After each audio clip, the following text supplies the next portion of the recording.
Herkese salam dostlar. Kanalıma hoş gelmişsiniz. Her birinizi hoş gördük kanalımda.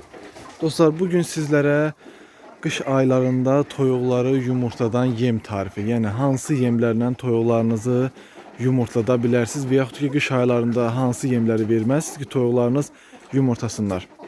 İlk önce bu toyuqlarımızdır. Biz bunlara hal-hazırda verdiği buğda ilə arpa, bir de burada qarğıdalı var. İndi onu da açıqlayacağım sizə. Başlayaq dostlar sizə məsləhətlərimdən. Əgər qış aylarında toyuqlarınız daimi bağlı yerdə qalırsa, toyuqlarınızın yumurtamasını da istəyirsinizsə, onlara mütləq tərəvəz qalıqları, ot filan, en azından çöldən, bayırdan, hardansa ot filan getirip atmağınız mütləqdir. Çünki qış aylarında toyuqların vitaminə olan tələbatını ödemək lazımdır. Əgər bunu da eləyə bilmirsinizsə, en azından baytardan vitamin tərkibli dərmanlar suyuna qatmağa, yeminə qatmağa alıb vermək lazımdır. Bunu ilk önce deyim. Yox, mənim kimi açıq şəraitdə, yəni toyuqlarınızı buraxırsınız, həyətdə gəzir, otlayır filan, bu tip eləyirsə, yenə də qış aylarında heyvanların, toyuqlarınızın en azından yem tərkibini biraz daha artırıb zənginləşdirmək lazımdır. Yəni tək bir standart yemdən əmələ gəlmir. Məsələn, tək buğda vermək, tək arpa vermək, tək nə bilim nə verirsinizsə artıq. Məsələn, darı verənlər də var toyuqlarına. Tək bir yem tərkibi ilə əmələ gəlmir. Buna görə siz bunlara 2-3 kombinasiyalı yemlər verməlisiniz. Yəni qarışımlı yemlər verməlisiniz ki, alınsın. Alicə mən özümdən məsləhət verim uşaqlar. 15 gündən bir yem alıram mən. Ayda 2 dəfə yem alıram. Yəni bölürəm 15 günlük mənim yem tərkibim. Keçən dəfə atamı göndərdim. Ala bilmədi çünki toyuqlardan qara onu kəsmişdim. Sırf da buğda var idi əlimdə. Arpa da alıb qarışdırıb buğda ilə arpa verəcəydim. Üzr istəyirəm. Mağazada arpa olmadığı için bittiği için sadece buğda verdim 15 gün bunlar ve toyuqlarımın yumurta verimi çok aşağı səviyyələrə düştü. Çünkü tek bir yem tərkibi verirəm. Hələ mənim toyuqlarım otlayıb bilir. Sadece bağda məsəl üçün mən bunlara verirdim ki, bilirsiniz bağımızda bizim var idi. Nar var idi, heyva var idi. Bu tip bu vitaminler de kesildiği için yani nar da bitti, artık heyva da bitti ve tek yem terkibine düştüler. 15 günde bizim toyuqlarımız yumurta verimi 32'den düştü 24'lere, 23'lere düştü. Bu da tek yem terkibinin verilmesiyle de. Artık 2-3 gündür mən artıq 15 gün bitti ve mən yemi aldım. Bunlara verirəm deməli buğda, uşaqlar, bir de arpa verirəm. O qarğıdalı niye var orada onu da izah edəcəyəm.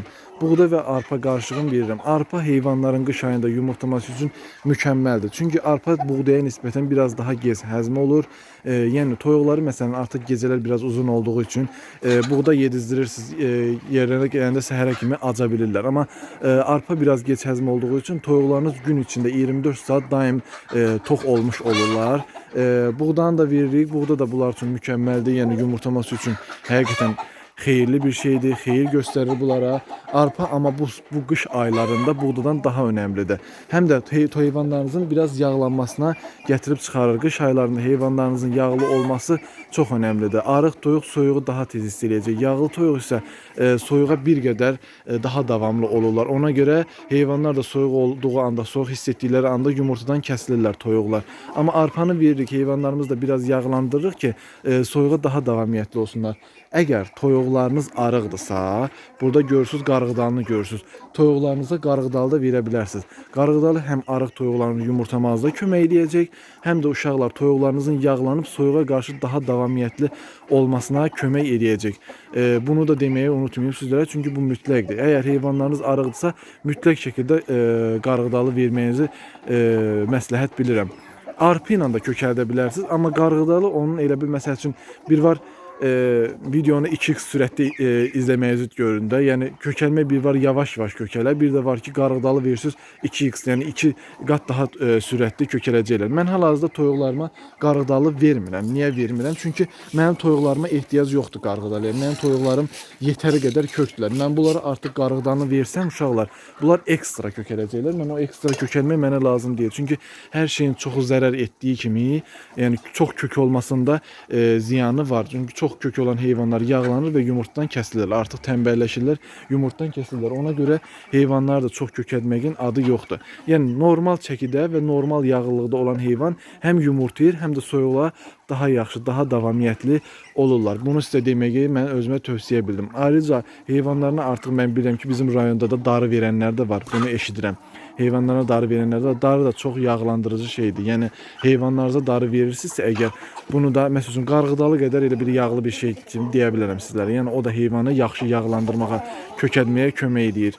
Əgər onu da verirsinizsə mütləq şəkildə qədərinə diqqət yetirmək vacibdir ki, çox versəz heyvanlarınız yağlanıb yumurtdan kəsilə bilər. Amma bu çox nadir hallarda olur. Əgər toyuğunuz gəzirsə o cür yağlanmaya da bilir. Amma toyuğunuz daim bağlı yerdədirsə, məsələn dam və yaxud da ki, acı məsələn deyirəm, elə adam var ki, şəhər yerində yaşayır, yeri balacadır. Məsələn elə mənim bu plaşatkan boyda, damların qabağındakı yer boyda yeri var. O tip yerdə heyvanları buraxır, ancaq orada gəzirlər. Bu da elə dam kimi bir şeydir. Yəni çox gəzib hərəkət edə bilmir. Amma mənim 1 hektara yaxın həyətim var.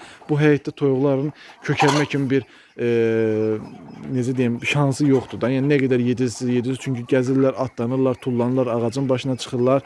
Bunlar da kökəlməyi qarşısını alır yəni. Amma mən yenə də bunlara qarğıdalı verməyə üstün bilmirəm. Arpa ilə buğda bunlara yetəri qədər bəs eləyəcək. Artıq 2 gündür, 3 gündür verməyə başlamışam. Yumurta nəticəsində yenə təkrar 30'a, 32, hətta artıq çünki 30 yumurta götürüldüyündə yumurtamayan fərələrim vardı. Onlar düşüblər yumurtaya. Artıq bu dəfə yumurtanın sayını artıranda bir hardasa 10 günə bu nəticəni alacağımı düşünürəm. Yumurtanın sayını artıranda artıq heyvanlarımda 40'a qədər, yəni günlük 40 yumurtaya qədər yumurta sayını çıxaracağımı düşünürəm. Dünən də heyvanlarımızın sayılarını saydım. Çünki tam olaraq bilmirdim mənim neçə dənə toyuğum var, neçə dənə cücəm var. Uşaqlar buraxmalı, balaca buraxmalı, yəni yumurtamağa hazır olmayan balaca buraxma fərələrim var. Onlar qarışıq, hamısı toyuqlar, qoca toyuq, cavan toyuq, balaca fərələr qarışıq. Orada balaca cücələrim də var idi, hansı ki yumurtamağa hazır olmayan fərələr hələ. Onlar qarışıq 58 dənə toyuqlu buraxmalıcan hamısı qarışıq. 58 dənə fərələrdir, toyuqlardır. 11 dənə də xoruzum var. 11 dənə xoruzdan çoxu buraxmadı. Ondan biri kəsiləcək, damazlığa yarayan deyil. Geri qalan 10 dənənin hamısı damazlığa yarayandır. Onların içindən amma bir ikisini mütləq şəkildə çıxartmalıyam. Çünki toyuqlara təsir eləyir. Toyuqların yumurtlamasına təsir eləyən amillərdən biri də uşaqlar, xoruzdur. Xoruz sayım məsələn mən səhv edirəm. Dediyimi eləyin, elədiyimi eləməyin deyə bir məsələ var ha. Onun kimidir. Mən səhv edirəm, çox xoruz saxlayıram. Çox xoruz olanda toyuqları stresə salırlar. Çünki uşaqlar toyuq sayı azdır. Məsələn 58 toyuqdur. Bu 58 toyuğa 5 xoruz tamına norması ilə var, artıqlaması ilə bəsdir. 58 toyuğa. Mənimsə var 11 dənə xoruzum. Onların hər biri toyuqları qoğulayır, o xoruzluq edir, bu xoruzluq edir, o ondan savaşır, bu bundan savaşır. Toyuqları stresə salırlar və yumurta verimin aşağı salırlar. Mənim buraxmalarım var idi ki, hələ xoruzluq eləmirdilər. Məsələn onun kimi, oradakı buraxma kimi. Artıq onlar da başlayırlar xoruzluq eləməyə yavaş-yavaş. O məsəl üçün xoruzluq edir, digərləri də artıq aktivləşirlər. Bu da mənim təsərrüfatıma, toyuqlarımın yumurtlama səviyyəsində mənfi təsir göstərəcək amillərdən biridir. Yəni yumurta verimin azalacaq amillərdən biridir. Ona görə mən mütləq şəkildə xoruzlarımın sayını bir miqdar azaltmalıyam. Artıq nəzarət edirəm ki, hansı xoruzlar çıxmalıdır. Mənə deyirlər ki, onlar yerli xoruzların cırdır, onları çıxart, buraxmalar yaxşıdır. Dostlar, mən o yerli xoruzları çıxarda bilmərəm. Çünki o zaman sürümdə qarışıq toyuqların sayı, fərələrin sayı artır. Üzr istəyirəm, görüntü pozulub. Fərələrin sayı artır. Mən də onu istəmirəm. Çünki qarışıq buraxma xoruzla yerli fərədən çıxan, yerli toyuqdan çıxan cücələrin, fərələrini saxladıqda onlar artıq yerli toyuğa nisbətən daha mənə az yumurta verirlər. Ona görə mən onların sayını artırmaq istəmirəm. Mən təsərrüfatımda yerli toyuqların sayını artırmaq istəyirəm. Ona görə yerli xoruzları saxlamaq məcburiyyətindəyəm. Əsasən mən çalışmalıyam ki, buraxma xoruzlarımı azaldım. İndi görək də, yəni ona qərar verib artıq azaldacağıq. Yem tərkibində sizə yetəri qədər uşaqlar izah etdiyimi düşünürəm. Heyvanlarınıza nə verirsinizsə verin, bol vermək məcburiyyətindəsiniz qış aylarında özəlliklə. Çünki qış aylarında heyvanlar nə qədər yağlı olsa, yəni o dediyimdə aşılığa qaçmadan da, yəni orta yağlılıq səviyyəsində olması mütləqdir. Çünki soyuğa davamiyyəti olmalıdır. Əlavə olaraq da mən heyvanlarıma məsləhət verirəm ki, mən də elə eləyirəm. Buğda ilə arpa bu saat mükəmməl nəticədir. Əgər heyvanlarınız arıqdırsa, toyuqlarınız arıqdırsa, onları kökəltmək lazımdırsa, bu zamanda qarğıdalı ən yaxşı nəticə ala biləcəyiniz, verəcəyiniz yeməklərdən biridir. Toyuqlarınıza verəcəyiniz yeməklərdən biridir. Şükür Allah ki, toyuqlarımızın vəziyyəti yaxşıdır. Yəni hər hansı bir xəstəlik filan hal-hazırda yoxdur. İnşallah da heç bir şey olmaz. Çünki H vaksinini vurmuşam zaten. Ayın 17-si, dekabrın 17-si yenidən vaxtıdır, təkrar vaxtıdır. 3 ay tamam olur ayın 17-sində. İnşallah o zaman təkrar yenə vuracağam. Bu da H vaksinini vurduğunuz zaman da toyuqlarınızın yumurta veriminin azalması mümkün ola bilər. Uşaqlar ona da nəzərə almağınızı xahiş edirəm. Yəni H vaksinini vuranda toyuqlarınızın yumurta veriminin azalsa bir neçə gün bu normal haldır.